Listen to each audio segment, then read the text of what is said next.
Alors là, c'est plus un petit focus sur la disponibilité, pour vous dire quand même que c'est un matériau qui est très présent, surtout dans des départements comme la Sarthe ou vraiment la région centre.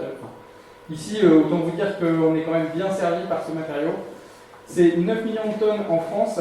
Il faut bien se rendre compte que 40% de la paille qui est produite et réenfouie dans le sol, c'est une matière qui est assez qui est assez faible au niveau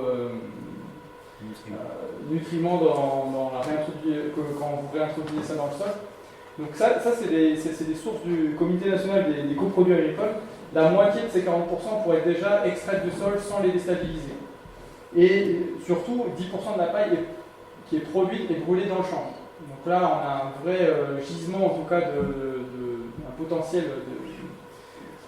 de paille. Et entre 5 et 10% de la paille produite en France, de la paille de blé, permettrait d'isoler 500 000 logements neufs. Donc ça, c'est l'objectif que s'est donné le gouvernement en termes juste des logements neufs. Mais autant vous dire qu'il y a de la disponibilité largement pour isoler tous les bâtiments qui se construisent, même si c'est loin d'être le cas aujourd'hui. Je vais passer assez vite sur ces techniques parce qu'on n'est pas forcément ici pour vous faire de vous des techniciens de la construction en paille. Par contre, ce qu'il faut bien intégrer, c'est que dans ces règles professionnelles,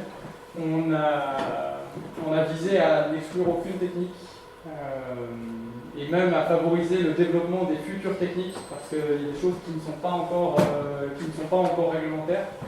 Je vois par exemple l'isolation thermique par l'extérieur en haut à droite qui est en train de sortir le guide des bonnes pratiques. Mais ça a été déjà présenté une première fois, ça a été retoqué. Donc on va représenter ça probablement l'année prochaine, parce qu'on manque de financement, voilà, parce que c'est du travail bénévole encore.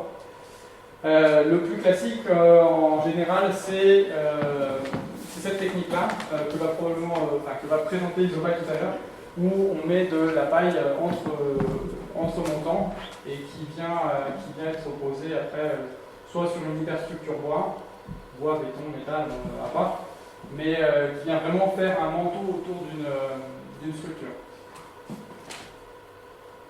Vous pourrez retrouver aussi tout ça dans les petits livrets verts qui sont à côté de la botte de paille. La construction paille, c'est pas nouveau. La plus vieille maison en paille en France qui est encore debout date de 1920. On va fêter bientôt ses 100 ans. Hein. Ça, c'est un article de Sciences et Vie 1921 où ils expliquent quand même, à l'époque, fraîche en été, chaude en hiver, les maisons en paille sont pas avant tout économiques. Ça, c'était il y a 100 ans. Donc on a plus de retour sur la paille que sur le parpaing et la laine de verre. Voilà. Et en bas, c'est la maison en paille aujourd'hui, qui est aujourd'hui un espace info-énergie. Elle est à Montargis et largement visitable. Matériaux performants, j'ai mis quelques petites choses qui ont été présentées il y a 2 semaines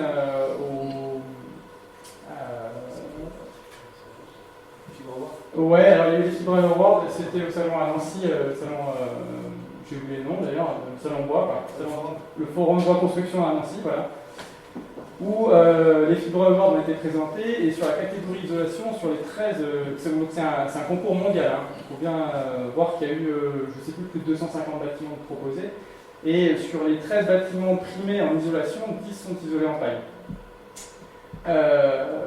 Peut-être qu'il y a eu plus de gens à proposer la paille, mais en tout cas, c'est quelque chose qui a été largement primé. Et sur les bâtiments E4C2, qui sont très rares aujourd'hui, moi j'en connais que 2, il paraît qu'il y en a encore un autre de plus qui a été labellisé, mais en tout cas, ils sont isolés en paille. Alors je vais rebondir sur des choses qui ont été dites. E4C2, c'est un label aujourd'hui qui est en test, qui est un précurseur de la réglementation environnementale et thermique environnementale 2020. Et E signifie énergie, donc E4 est le maximum de bâtiments économes en énergie, et le C signifie le carbone. Donc on a C1 et C2. Et C2 est le niveau maximum à atteindre avec un bâtiment. Donc on a des bâtiments qui sont très peu, qui ont consommé très peu de carbone. Donc là, on est vraiment sur l'étiquette maximale. Et sur ces deux bâtiments, enfin les deux bâtiments qui sont aujourd'hui primés, ils sont tous les deux en paille. Et j'aimais bien, alors ce bâtiment aussi qui est présenté dernièrement, et la réflexion, elle est vraiment intéressante. Et c'est aujourd'hui quelque chose qui a été déjà plus ou moins évoqué, c'est que moi on m'appelle, on me dit souvent, moi je voudrais passer sur une chaudière bois, voilà. Et on aborde souvent les projets, surtout en rénovation, sur le volet du technique. Je veux un chauffage de tel type. Et quand on repense le projet, on dit voilà, un bâtiment qui est bien conçu, qui est bien réfléchi, même en rénovation, et bien isolé, on a un besoin en thermique après qui est extrêmement faible. Et là, on peut basculer sur des systèmes qui sont aussi plus innovants. Ce bâtiment-là, pour vous donner une idée, il est en ventilation naturelle contrôlée. Il n'y a pas de double flux, il n'y a pas de système simple flux, même, c'est de la ventilation naturelle. Il y a, pour le folklore, ils ont mis une petite éolienne qui alimente un ventilateur qui est dans un puits canadien et qui permet aussi de surventiler, c'est un internat. Donc, pour vous dire, il y a beaucoup de chambres, et ils ont un coefficient de ventilation 3 fois plus élevé qu'avec une double flux. Donc, ils ont une ventilation extrêmement performante, ils ont très peu de chauffage, aucune climatisation. Et en remettant vraiment la conception et l'isolation comme point d'entrée dans un bâtiment, ça nous permet d'aller chercher aussi des solutions beaucoup plus low-tech derrière. Donc, parce que j'ai fait juste pour l'anecdote, j'ai fait une audition là, pour un autre projet public. Et le maire m'a vraiment dit ça, il dit bon moi je veux un système avec peu d'entretien, et il m'a tout de suite embrayé sur en fait je vais mettre une chaudière bois, etc. Et je lui ai dit mais vous voulez peu d'entretien, on ne va pas vous en mettre du tout quoi. Enfin, mais il faut bien réfléchir et il faut bien le concevoir avant, et ça ne manque pas. Mais c'est des choses qu'on a déjà des connaissances qui avaient déjà été abordées il y a très très longtemps et qu'on a oubliées. On n'est pas arrivé aux règles pro comme ça. On a quand même brûlé un bâtiment en entier pour prouver que la paille ne brûlait pas. Et le résultat, c'est qu'après une demi-heure de feu, la paille, elle est nickel. Donc il n'y a pas de souci avec ça. Il y a aussi de nombreux tests qui sont faits actuellement sur d'autres projets et qui sont aussi très efficaces. On a des stabilités sur des grosses boîtes de paille de plus de 2 heures. Un bilan carbone très faible, c'est le matériau qui a le plus faible niveau de carbone dans toute la base IGNES, donc de tous les produits. Je vous ai mis un petit référentiel sur les kilos d'équivalent CO2, pour aller regarder plus en détail. Alors, ça nécessite quand même de se former. Les règles professionnelles demandent à ce que les gens qui conçoivent et qui mettent ça en œuvre soient formés par des formations de ProPaille. C'est 5 jours de formation et ça permet quand même de bien comprendre les spécificités justement pour mettre en œuvre la paille, les protections à l'eau, voir aussi les possibilités pour enduire, ce genre de choses. Donc il y a de nombreux détails techniques aussi dans les règles pro. Beaucoup de gens, et je pense qu'il va y avoir aussi beaucoup de gens à se l'approprier sans se former.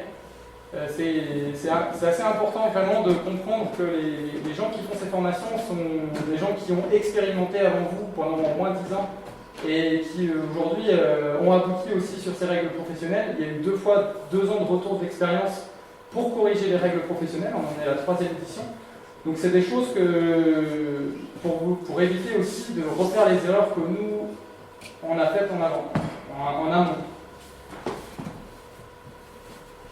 Alors quelques projets qui ont été assez emblématiques, le collège de Mamers qui est à côté, dont vous avez peut-être fait déjà la visite ou prochainement, le lycée d'Esnay qui est un projet en Vendée qui va être un très très gros bâtiment isolé en paille également. que l'on accompagne également avec le collectif Paille armoricain. On accompagne la maîtrise d'ouvrage et la maîtrise d'œuvre sur l'approvisionnement, toute la partie technique aussi. On règle certains détails techniques sur des questions qui sont assez récurrentes. Le feu, où est-ce qu'on en est, les rongeurs. On a parlé des rongeurs. Les rongeurs, ils ne vont pas dans l'isolant parce qu'ils ont mangé du blé. Ils vont parce qu'ils ont froid. Et pour l'anecdote, j'avais un hamster quand j'étais petit, il s'est fait un plaisir d'aller manger l'isolation en polystyrène. Pourquoi? Parce qu'ils veulent juste avoir chaud. Et donc, là où la paille est extrêmement dense, enfin, vous pourrez essayer de mettre votre main à travers, on l'a dit tout à l'heure, c'est entre 80 et 120 kg par mètre cube. Le rongeur, il va mettre longtemps déjà à vouloir aller dedans. Et la paille, elle est enfermée. Elle est entre caissons, enfin en caisson ou avec des amplis. Donc il n'y a aucune raison que le rongeur aille là-dedans plutôt qu'ailleurs. Il n'y a rien à manger. Et puis s'il veut avoir chaud, il va avoir beaucoup d'énergie à mettre avant d'arriver dedans. Une biocoop qui a été faite en 2013. Je l'ai juste indiqué ici parce que c'est un magasin de 340 mètres carrés, il n'y a pas de chauffage. Voilà. Le conservatoire botanique de Brest, c'est un bâtiment emblématique qui est en conception, là, les entreprises sont retenues, mais il n'a pas encore commencé. Par contre, c'est un centre qui conserve des espèces végétales du monde entier. Et donc, il doit avoir des températures extrêmement contrôlées dans les laboratoires. Et ils ont choisi justement une isolation en paille pour tout ce qui était confort d'été et d'hiver. Un bâtiment de rénovation plus extension en paille sur 2 niveaux à Vannes, 2500 m² de bureaux, avec des enduits terre aussi. Donc j'ai mis aussi pour certains projets les coûts effectifs de construction, aussi pour que vous vous rendiez compte pour une enveloppe passive aujourd'hui le coût que ça avait. Il y a 19 logements à Nantes qui sont aussi, les entreprises sont retenues et qui vont être en construction rapidement. Et puis un projet qui a déjà été largement montré, mais avec les charges locatives de l'année 2014, vous voyez, eau chaude, chauffage, VMC, entretien, on est à 13,50 € par mois et par personne. Ça c'est le coût des locataires, vraiment.